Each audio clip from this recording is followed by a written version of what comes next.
If the Sphinx were alive today, its riddle might be, what walks on 4 feet in the morning, 3 in the afternoon, and back to 4 at night? And the answer? The incarnations of Iguanodon. From its earliest incarnation as a quadruped with a horn, to a tripodal stance of legs and tail, and finally full circle to the facultative biped we know today, few dinosaurs have more stories to tell than Iguanodon. The often romanticized story of its discovery is told in almost any dinosaur book. The splitting and lumping of Iguanodont genera makes for really good reading on a night of insomnia. My first serious dinosaur book as a kid was this one in 1985. The art by John Sibbick is to die for, and the author Dr. David Norman is an expert on Iguanodon, and he'd often talk about it on TV as a featured guest. So by saturation and osmosis, a big part of my dino education centered around Iguanodon. In fact, one of my very first dinosaur models was this old Carnegie. And while Iguanodon's not my favorite dinosaur, I have a fondness for it. So I've been hoping for an updated 1:35 scale version, and here it is. This is Harvey the Iguanodon, though I wonder if the name Elida is copyrighted. He measures 27.5 centimeters or 10.8 inches from the nose to the tail tip. At an estimated length of 10 to 13 meters or 32.8 to 42 feet, this model is 1:36 to 1:47 scale. Or if you prefer a 1:35 scale, then this is a smaller 9.6 meter or 31.5 foot individual. Since this is another long video, we'll cover the model first and then some of the science after. Let's start at the head. First, let's talk about the paint application. You can see the prototype is generally much lighter in color, in particular the face and mandible. In comparison, the paint application here is relatively muddy, almost one dark blotch. Because it's so dark, the scale detail can be swallowed. Now, my suggestion to PNSO would be, if you must deviate from the prototype, then err on the side of too light rather than too dark. Now, quality scale detail creates incidental shadows which will help define them on a light background, but that's lost when you use dark colors. And that goes for the throat too. Look, let's take this as an example. Now, something lighter like this would have brought out that texturing so clearly.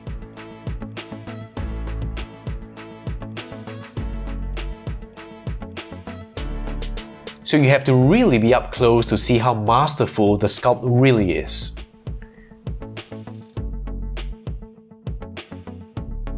Now, just to show you the detail for yourself.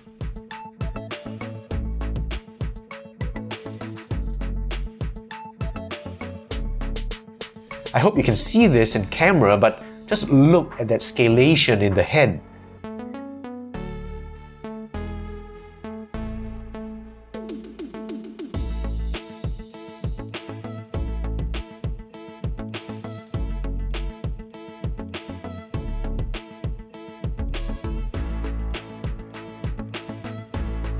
Next, let's address the Mantellisaurus in the room. Now, I go into more detail later, but the TLDR of it is, the morphology seems to conform more closely to Mantellisaurus, another basal iguanodont, than Iguanodon itself, if we assume the species Bernisatensis. I've crudely laid this out here. I'm sure one of you will do a better job, but I think you can see it's harder to fit the Iguanodon skull. Now, Mantellisaurus used to be Iguanodon atherphildensis, and there have been many named species in the past that may have a different morphology, so all that might contribute to the story behind this. You'll also notice one thing: this Iguanodon is cheekless. Now, we've seen cheekless before in the latest PNSO Doyle.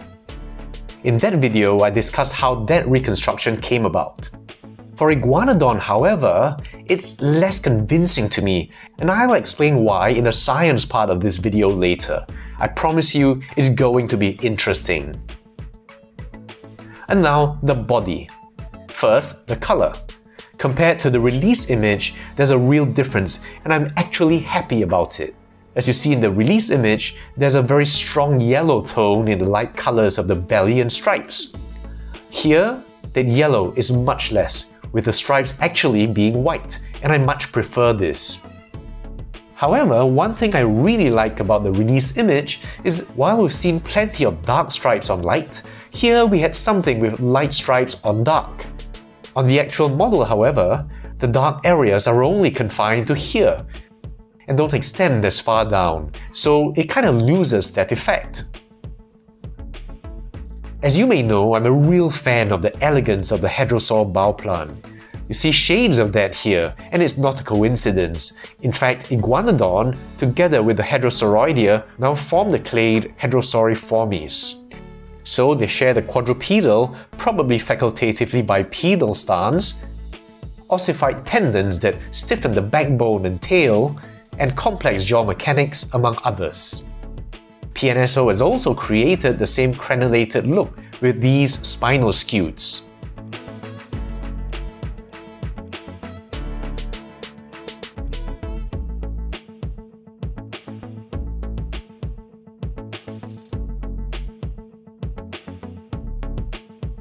Now, skin impressions of Iguanodon were found at Bernissart, showing very fine scales.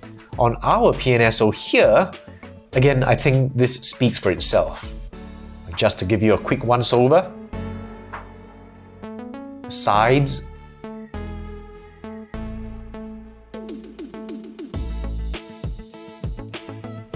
Now this is absolutely beautiful to me.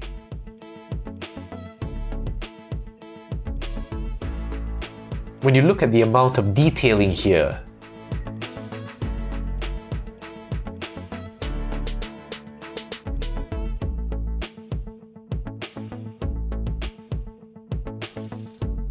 now this is the kind of detail I hardly need to waste words on and just show you, if you can see it through the paint.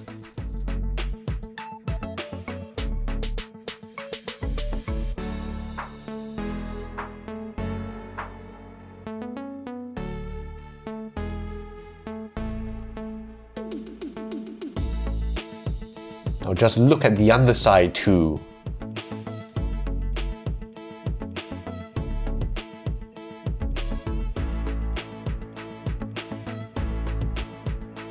Now, one feature I always remember from Dr. Norman's book is Iguanodon's incredibly versatile hand. The thumb is a spike, possibly an effective weapon. Just look at this hapless predator in this picture. In fact, this thumb spike was originally assumed to have gone on the nose, like a reptilian rhino, without which we would not have this iconic statue. The middle 3 digits were weight-bearing. Many restorations, such as in the wild safari or the collectae, have all 3 hooves, but actually in the archosaur hand, digits 4 and 5 are unclawed, as you see here in the hand study by paleoartist Emily Stepp. I'm delighted that PNSO has only digits 2 and 3 clawed, but even more than this, it has digit 4 encased in this mitten, which is quite similar to the hadrosaur hand, as you can see in this diagram by the NDGS. Now this is also borne out by iguanodont trackways that show 3 clawed prints of the feet as expected, but where the manus touches, you see these little double ovals. Now this is a big plus for PNSO as far as accuracy goes. Now curiously, the 5th digit was flexible and prehensile for manipulation, so quite the Swiss Army hand here.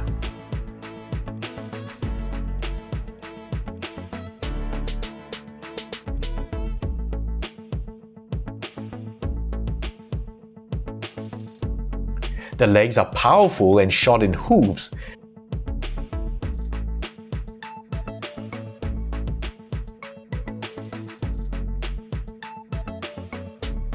I'm really pleased that PNSO has even shown how the fleshy pad here is flattened and squished out under the weight, while in this heel-off foot, it's less deformed. And that just conforms so well to the footprint.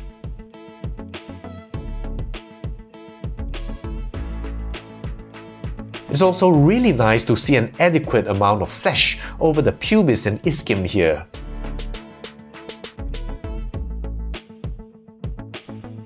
I would say that PNSO has really captured the body famously. This is definitely Iguanodon, and a hefty animal it is. And the stately, dignified walking pose just looks really good from all angles and emphasizes the ponderosity of this animal.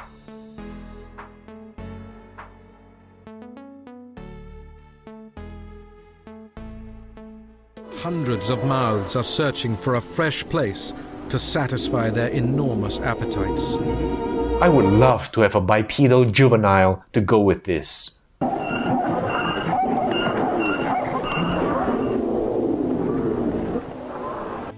Like the PNSO Doyle and all future museum-line dinosaurs will, this comes with extras like posters, cards,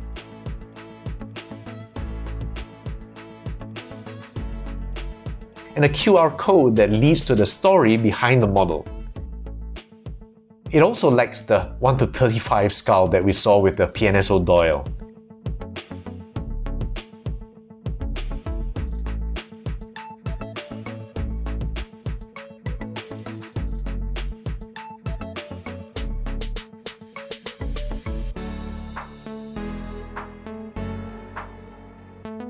Now, on to the science. Iguanodon or Mantellisaurus? PNSO models often have interesting and even controversial points for discussion. Remember the Allosaurus fragilis or Jimetsoni discussion? Well, this time it's Iguanodon or Mantellisaurus. Paul in 2007 presented a taxonomy of Iguanodont genera. In that paper, he recognized a few genera, including Mantellisaurus, which was previously Iguanodon atherphildensis. He also identified a few definite differences between its skull and that of Iguanodon. The obvious ones are, in Iguanodon, the dentary is relatively short and deep. In Mantellisaurus, it's a lot more slender and relatively long, with a slight down curve. The nasals are again different, bulging out to create a slight Roman nose in Iguanodon, though not to the extent of Aquilarhinus or Critosaurus. The posterior skull is expanded vertically in Iguanodon, while being relatively uniform in Mantellisaurus. It also has a large lateral temporal fenestra to accommodate large muscles, which, together with the relatively shorter jaws, means a much more powerful bite in Iguanodon. Paul then provides a live reconstruction, which I've tried to fit with the skulls as such, resulting in these two different portraits. So, would this model stand for Mantellisaurus? Unfortunately not, because it's not just the heads that are different, but the body proportions too. Iguanodon is much more robust in the forelimbs. Now, relative to the hind limb length, Mantellisaurus forelimbs are about 50%, while for Iguanodon it's 70%. And taken together, this suggests bipedalism in Mantellisaurus and quadrupedalism in Iguanodon.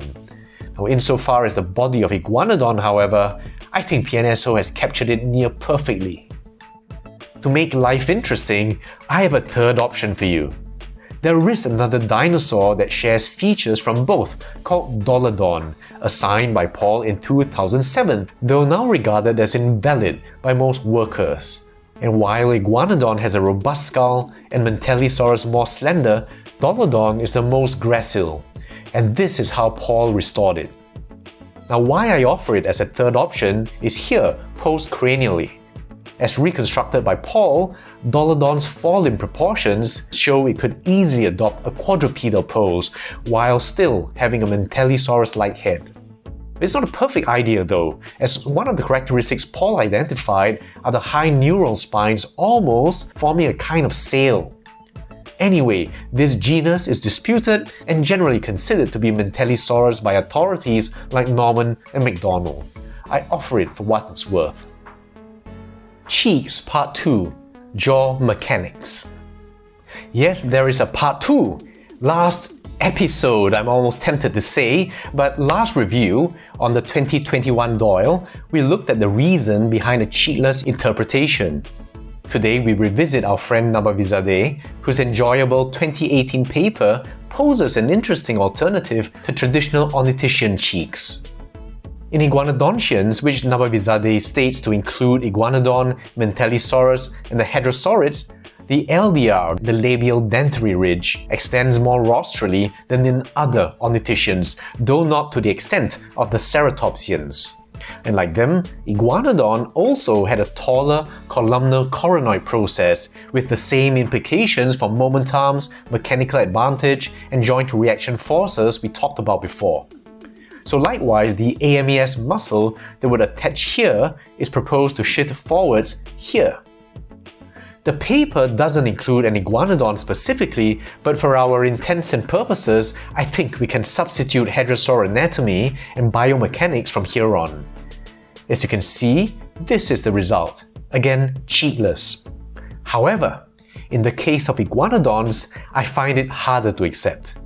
Now you can see that compared to the revised AMES of a ceratopsian, a significant part of the teeth are exposed. So why is this significant?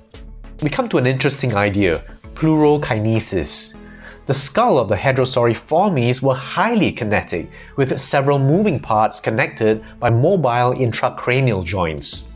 As shown here in David Cheney's video, which I'll link to below, these moving parts include the maxillojugal unit, the dentary-predentary unit, the quadratojugal, and quadrate bones.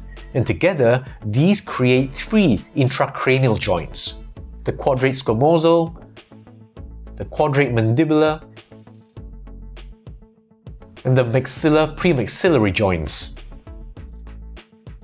Now here's the chewing cycle.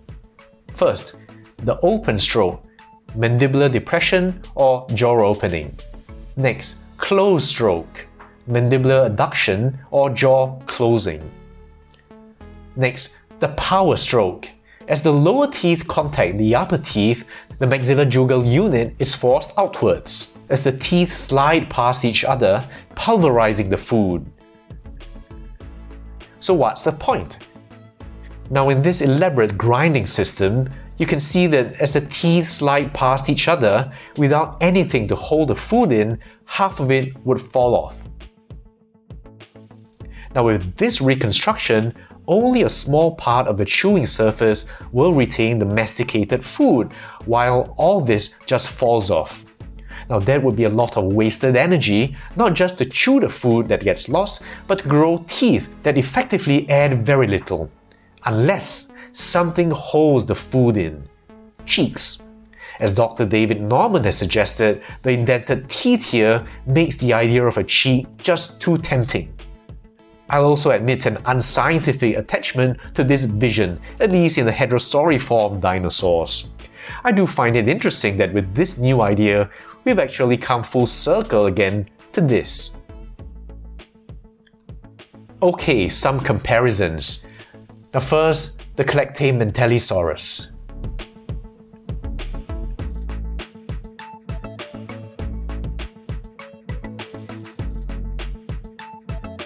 Then here, the PNSO Parasaurolophus.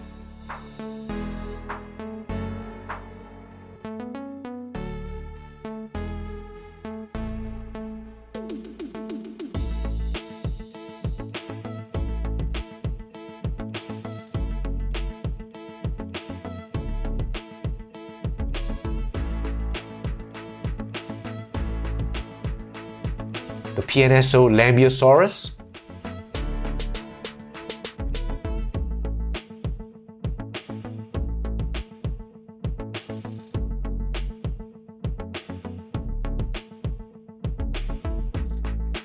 So that's my review of PNSO's Harvey the Iguanodon.